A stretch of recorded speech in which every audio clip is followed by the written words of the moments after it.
Ang unang digmaang pandaigdig ay isang pandaigdigang tunggalian na nagsimula noong Hunyo 28, 1914 sa pagitan ng dalawang alyansa, Triple Entente at Triple Alliance. Ang mga kaalyadong bansa sa Triple Alliance ay ang Italy, Germany at Austria-Hungary. At sa Triple Entente naman ay ang mga bansa sa Russia, United Kingdom at France. Ang unang digmaang pandaigdig ay nagsimula nang pinaslang si Archduke Franz Ferdinand ng isang miyembro ng Black Hand, isang organisasyon na itinatag upang palayain ang Serbia mula sa Austria-Hungary, si Gavrilo Princip. Pinaslang si Franz Ferdinand noong Hunyo 28, 1914 sa Sarajevo, Bosnia. Tapos ang pagpaslang kay Franz Ferdinand, naglabas ang Austria-Hungary ng isang ultimatum. Ngunit dahil hindi sumunod ang Serbia sa ultimatum, nagdeklara ang Austria-Hungary ng digmaan laban sa Serbia.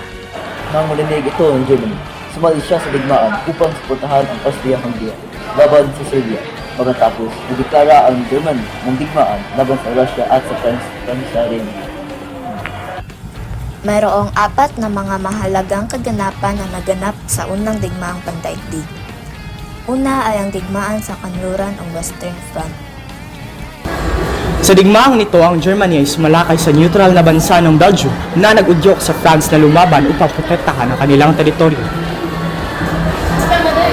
Ang pagsakop sa Belgium ang naging simula ng matinding sagupaan sa Western Front, kung saan nagkaroon ng matagal at mapanirang digmaan sa mga hukay at mga kuta. Ang labanan sa Western Front ay nagdulot ng malaking pagkawala ng buhay at nagpatuloy hanggang sa huli ng digmaan. Ikalawa ay ang digmaan sa Silangang Asya. Ang pangunahing mga kalahok sa rehiyong ito ay ang Imperyong Ottoman, na sumusuporta sa Central Powers at ang mga bansa ng Entente, tulad ng Britanya at Pransiya. Ang pangunahing sanhi ng labanan sa Silangang Asya ay ang labanan para sa teritoryo at impluwensya sa rehiyon. Ang mga pangunahing digmaan sa Silangang Asya ay naganap sa mga lugar tulad ng Mesopotamia o kasalukuyang Iraq, Palestina at Gallipoli, na ngayon ay tinatawag ng Turkey. Ang mga digmaang ito ay nagresulta sa maraming kaguluhan at pinsalang pang-ekonomiya sa mga lugar na ito. Bukod sa mga sundalo, maraming sibilyan ang naaapektuhan ng pagkawasag at kagutuman dahil sa labanan. Takbo ng digmaan sa Silangang Asya ay nagdulot ng mga pangyayari na may malalim na epekto sa kasaysayan ng rehiyon. Ang pagbagsak ng Ottoman Empire ay nagresulta sa pagbuo ng maraming bagong bansa sa gitnang silangan tulad ng Iraq at Syria. Ang mga pag-uusap tungkol sa teritoryong natamo sa labanan ay nagdulot ng tensyon at kaguluhan hanggang sa kasalukuyan. Bukod sa mga pangyayaring politikal at teritorial, ang digmaan sa Silangang Asya ay nagdulot din ng mga pagbabago sa lipunan at kultura ng rehiyon. Ang pakikibaka para sa kalayaan at independensya ay nagtulak ng mga pagkilos at kilusang nasyonalismo sa maraming bansa sa Silangang Asya. Ang mga epekto ng digmaan ay nanatiling matatagpuan sa mga kasaysayan, tradisyon at mga alaala ng mga tao sa rehiyong ito hanggang sa kasalukuyan. Ikatatlo naman ay ang digmaang Balkan Peninsula, isang labanan sa pagitan ng Austria-Hungary at Serbia. Sa sandaling nagdeklara ng digmaan ng Austria-Hungary sa Serbia, ang mga sumunod na kaganapan ay humantong sa mga alyansa at mga kaaway na ginawa sa Europa. Putulin ng Austria ugnayan sa Serbia ang natitirang bahagi ng Europa, kabilang ang mga kaalyado na Russia, Britain at France, na may kabas sa takot na ang isang salungatan sa Balkan ay maaaring lumaki sa isang mas malaking digmaang Europeo sa pamamagitan ng Russia. Ang British Foreign Office ay naglabi sa mga katapat nito sa Berlin, Paris at Rome, na may ideya ng isang international na kumbensyon na naglalayong i-moderate ang salungatan.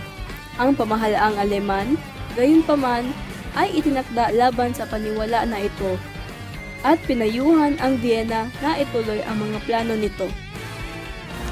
Kaugnay nito, ang Ottoman Empire ay dumating sa World War I bilang isa sa Central Powers.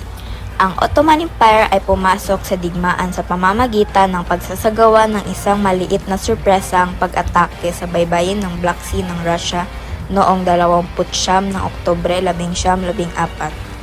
Kasama ang Russia na tumugon sa pamamagitan ng pagdedeklara ng digmaan noong 2 ng Nobyembre 1914. Ang mga Persyang Ottoman nakipaglaban sa Entente sa Balkans at sa Middle Eastern Theater ng World War I.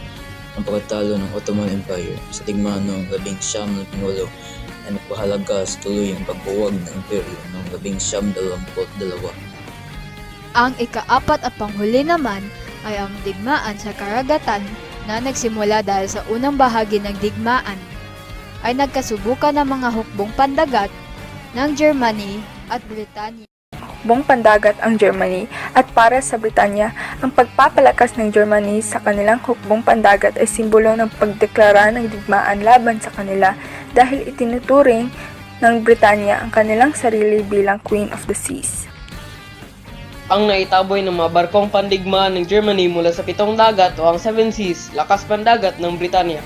Ang ginamit na barko ng Great Britain sa digmaan ay Royal Navy o RMS. Ang ginamit na barko ng Germany ay German Fleet. Created using Powtoon.